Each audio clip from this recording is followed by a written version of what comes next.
In business news, the African Development Bank says it has approved $8.2 billion to support Nigeria and other countries in the preceding year of 2022. The bank, in its 2022 annual report, said that the support was significantly higher than two previous years of $6.3 billion in 2021 and $6 billion in 2020.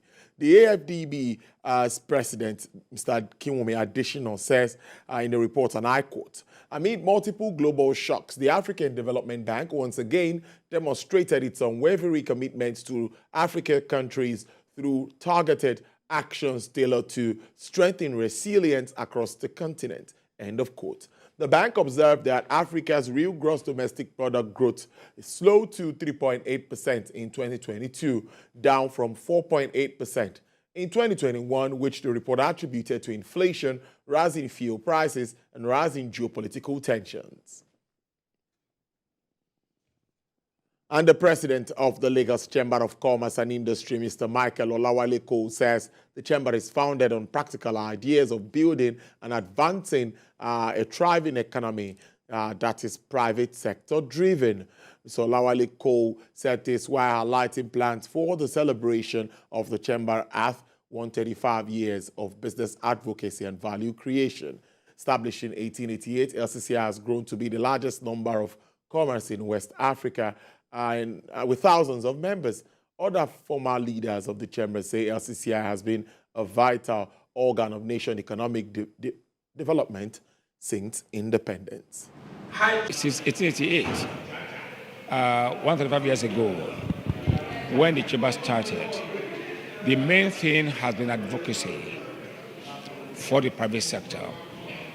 Behind that is to put pressure on government to please do all they can to give a very welcoming environment for the private sector.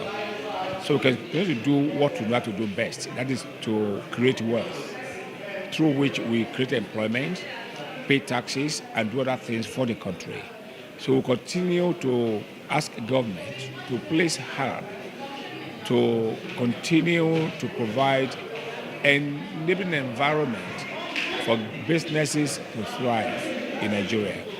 The chamber is #1 chamber in Nigeria, and it's maintaining its leadership status in Nigeria. It has done very well.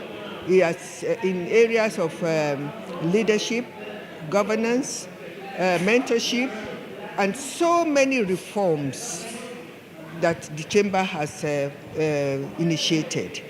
This is the most spectacular organization in the country, about the oldest, and for whatever we say, there's something good in Nigeria, and this is what we are very proud of, that we've been able to keep this organization for 135 years in a virile, effective, and impactful way.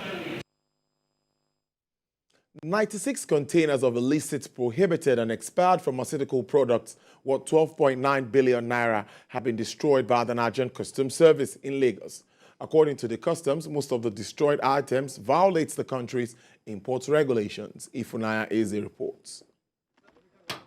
Following the condemnation of the items by competent courts, Assistant Comptroller General of Customs in charge of enforcement, inspection, and investigation, Adonye Dapa Williams, supervised the destruction of 96 containers of unwholesome pharmaceutical products and other contraband items with a duty paid value of 12.9 billion naira. As you all know, the harmful effect of these illicit items on our society cannot be overemphasized. It has destroyed countless lives of our youth, families, and led to upsurge in crime in our society. Critical products are restricted to very few ports, and that is why the center of destruction has always been legal. If restricted, it cannot come in from any port of call. Purely restricted. Among the prohibited and expired consignments are tramadol tablets, codeine cough syrup, diclofenac tablets and injections, Pramo Sexiagra tablets, Black Cobra tablets, and energy drinks. The business of destruction has started with the 96 containers as approved by the CGC.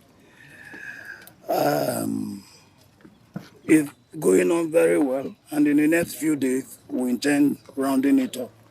By this destruction, it will discourage importation and consumption of such items. The need for continued vigilance at the nation's entry and border points was further emphasized to prevent such importations. Ifunanya Eze, TVC News, Lagos. Asian shares rose to a 4-month high today as U.S. economic data stoked expectations that the Federal Reserve is near the end of its rate hike campaign, while the yen fell after the Bank of Japan maintained its ultra-easy monetary policy.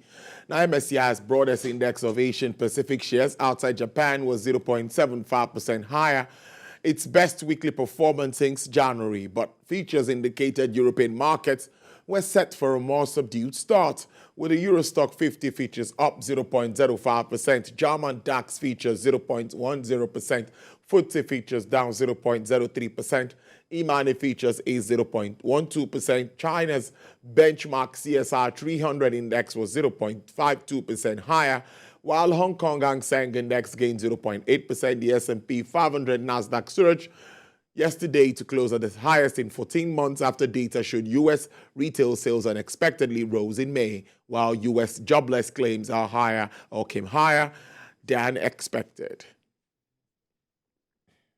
Microsoft's co-founder, Mr. Bill Gates, meets China's President Xi Jinping today, as tensions remain high between Washington and Beijing.